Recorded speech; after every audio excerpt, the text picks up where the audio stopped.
David Shaw here with another off-the-record story. If you want to learn more about Washington, D.C., come visit my site, offtherecordtours.com. Let's go. Washington has lots of statues of dead white men. A number of these statues, like this one, are of Christian clerics. Since many of these statues were approved by Congress and on public land, they seem at odds with our tradition of separation of church and state and freedom of religion. But it appears that when they were erected, freedom of religion meant freedom to choose to belong any Christian denomination that you'd like. You won't find any Jewish, Muslim, or clerics from other faith traditions around town. This is Francis Asbury.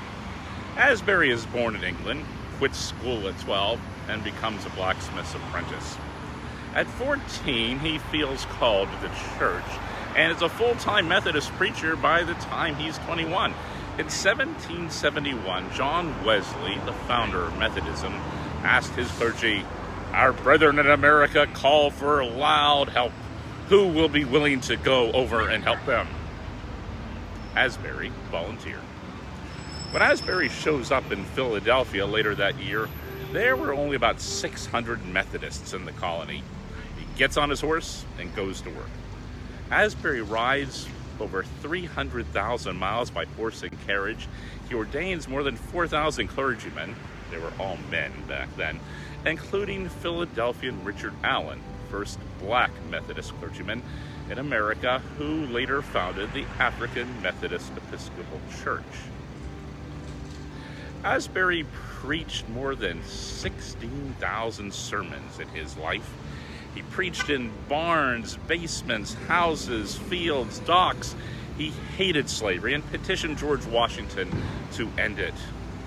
"My spirit was grieved at the conduct of some Methodists," he wrote.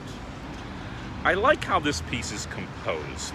Asbury has a finger holding a place in the Bible he's carrying in his hand, and he's gazing ahead.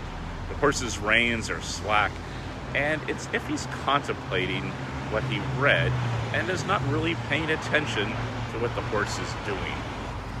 Perhaps he's focused on a journey of a different sort. In 1919, President Woodrow Wilson and Congress approved the site, and a private group started raising money for the statue. And on an October afternoon in 1924, thousands gathered here as President Calvin Coolidge delivered the principal address at the dedication. I'm not sure what Asbury would have thought of this statue. He distrusted those who drew attention to themselves, and he wasn't keen on graven images. He was in America 23 years before he let a portrait be made of him. At the end of his life, Methodists numbered more than 200,000. By riding his horse from sermon to sermon, Asbury puts the Methodist Church on the map in America. Well, I hope you enjoyed that off-the-record story. If you want to learn more about Washington, D.C., things seen and unseen, arrange your tour of your nation's capital at offtherecordtours.com. Until then, I'm David Shaw.